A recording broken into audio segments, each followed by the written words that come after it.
Hai, masih bersama saya, Mr. Z bicara. Tentu saja bicara tentang kebenaran berdasarkan fakta, data, dan realita. Teman-teman, kasus Nikita Mirzani baru saja selesai menjalani sidang ketiga, yaitu sidang tanggapan atas eksepsi pengacara dari terdakwa. Tanggapan dari jaksa terhadap eksepsi ini sangat menarik untuk kita bahas, teman-teman. Namun sebelumnya, teman-teman, saya mengingatkan saja. Antara saya, Anda, kita semua boleh ngefan kepada siapapun. Boleh berpendapat, tetapi harus yang logis, yang masuk akal. Katakanlah kalau itu benar, katakan benar. Katakanlah kalau itu salah, katakan salah. Ya, termasuk mungkin sang pengacara juga ya. Katakan saja pahit kalau memang itu pahit. Jangan mengatakan bahwa pahit itu manis. Teman-teman, supaya kita berpikir logik ya, logis, akal sehat. Sebelum itu, mari kita bacakan terlebih dahulu, teman-teman, informasi ini untuk Anda. Langsung dari sumbernya. Dari Liputan 6, JPU tolak eksepsi Nikita Mirzani terkait kasus dugaan pemerasan dan TPPU. Liputan 6.com Jakarta kembali menjalani sidang lanjutan perkara dugaan pemerasan dan TPPU terhadap Reza Gladys di Pengadilan Negeri Jakarta Selatan, Selasa 8 Juli 2025. Sidang kali ini mengagendakan jawaban atas eksepsi atau nota keberatan Nikita Mirzani. Jaksa penuntut umum menolak atas eksepsi Nikita Mirzani terkait JPU beranggapan bahwa dakwaan yang telah disusun sudah sesuai aturan yang berlaku. Setidaknya ada 3 poin penolakan JPU atas eksepsi Nikita Mirzani. Pertama, surat dakwaan penuntut umum atas nama terdakwa Nikita Mirzani telah disusun sebagaimana mestinya dan telah sesuai dengan ketentuan pasal 143 ayat 2 KUHP, kata JPU dalam sidang tersebut. 2. Menyatakan eksepsi atau keberatan dari penasihat hukum dan terdakwa Nikita Mirzani tidak dapat diterima demi hukum. Atas jawaban itu, JPU meminta kepada majelis hakim agar perkara ini tetap dilanjutkan ke proses persidangan berikutnya. Menyatakan bahwa pemeriksaan perkara ini agar tetap dilanjutkan, kata JPU. Usai sidang, Nikita Mirzani menanggapi penolakan jaksa atas eksepsinya. Ia menilai hal itu wajar dan hasilnya akan ditetapkan oleh putusan sela nanti. Iya, kalau eksepsi kan rata-rata kebanyakan itu haknya dari jaksa ya kan? Tapi jaksa saya dengar jelas bahwa jaksalah yang berkuasa. Jelas Nikita Mirzani. Nikita Mirzani tak mempermasalahkan sikap JPU yang menolak eksepsinya. Ia justru mengaku sudah menantikan perkara ini disidangkan. Ya, Niki bersyukur ini sudah disidangkan. Karena memang Niki sudah menantikan ini sejak lama, ucap Nikita Mirzani. Oke, kita bahas ya teman-teman, kita bahas. Oke teman-teman, jadi eksepsi yang disampaikan oleh penasihat hukum Nikita Mirzani dan juga Nikita Mirzani jelas jaksa penuntut umum menolak. Ya banyak sih uraiannya, nanti kita ulas satu persatu. Jadi jaksa menolak, dengan menolak itu maka harapannya adalah hakim akan memutuskan dalam putusan sela, yaitu akan menghadirkan saksi-saksi dan juga barang bukti. Untuk apa? Untuk memastikan bahwa tindak pidana dalam proses yang terjadi dalam persidangan ini yaitu pemerasan yang dilakukan oleh Nikita Mirzani, benar-benar ada dan harus mendapatkan kepastian hukum. Teman-teman, saya mengingatkan saja kepada teman-teman bahwa mengapa sidang antara Nikita Mirzani dan Mail itu berpisah. Pertama tadi adalah Nikita Mirzani mendengarkan bagaimana tanggapan jaksa penuntut umum. Setelah selesai tanggapan jaksa terhadap kasus Nikita Mirzani, kemudian dilanjutkan dengan kasus terhadap dakwaan Mail Saputra atau Ismail. Mengapa? Begini teman-teman. Jadi terhadap Nikita Mirzani dan Mail itu kasusnya memang sama. Memang sama teman-teman. Dakwaannya sama, persis, tidak ada yang berbeda. Tetapi teman-teman, mekanisme dalam proses penyidikan sampai penuntutan, sampai pembacaan dakwaan memang berpisah. Ini namanya splitsing, ya, dipisahkan. Jadi, terdakwa Nikita Mirzani nanti saksinya adalah Mail. Kemudian terdakwa Mail, saksinya juga ada Nikita Mirzani. Jadi saling menjadi saksi ketika mereka berdua menjadi terdakwa. Itu ya teman-teman ya, terkait dengan mekanisme proses persidangan. Dipisahkan. Teman-teman, ini menarik kalau diulas secara lebih meluas ya, terkait dengan eksepsi dan juga gugatan wan prestasi. Saya akan ulas sedikit tentang itu. Berikut ini.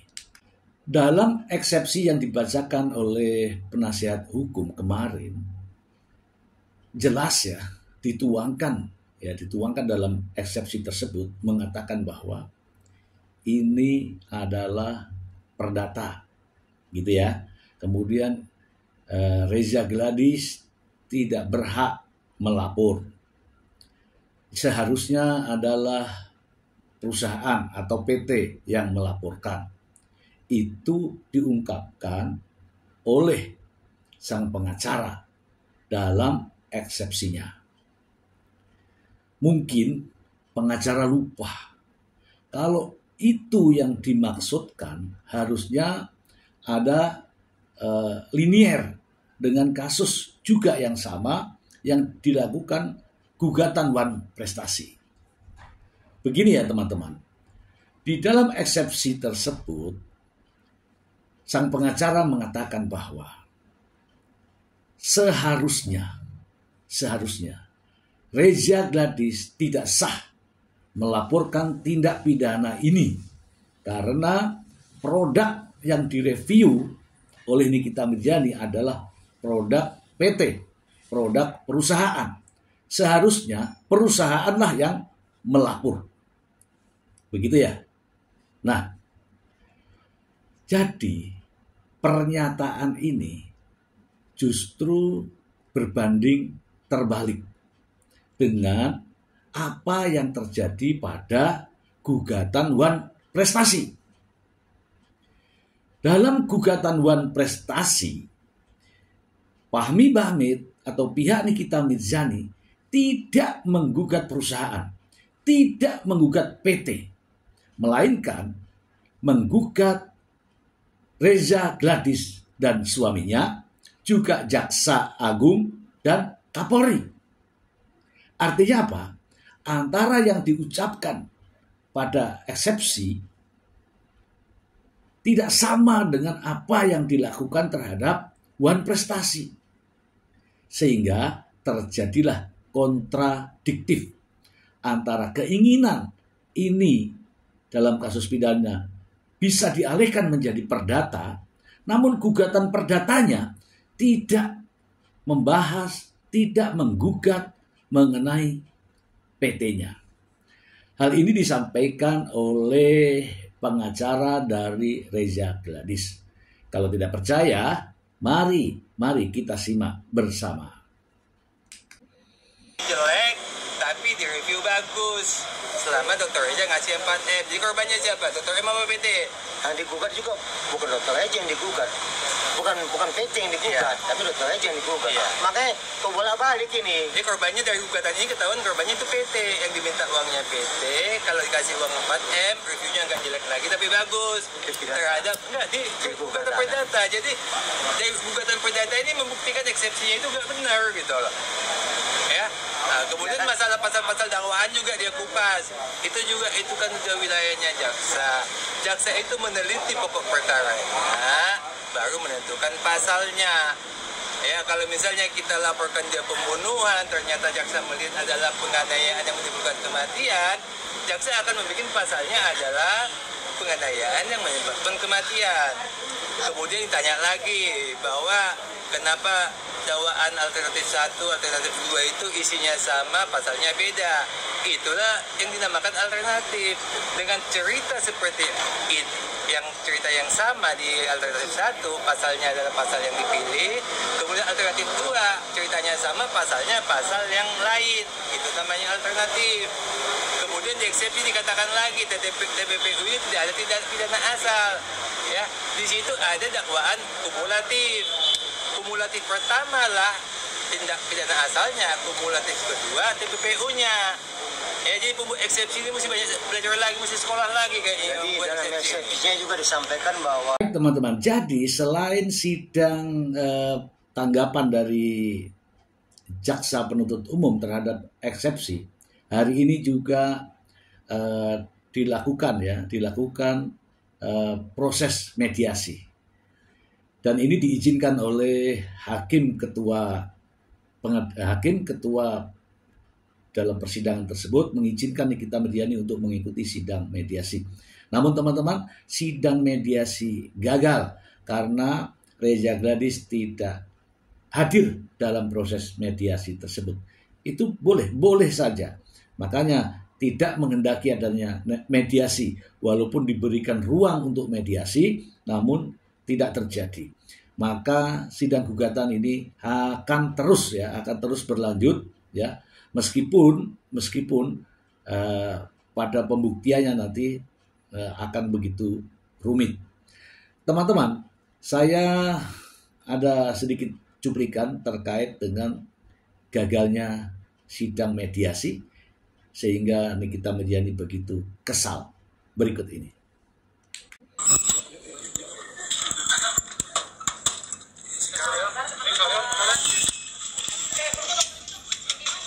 Udah mana? Ini sama gua. Belum.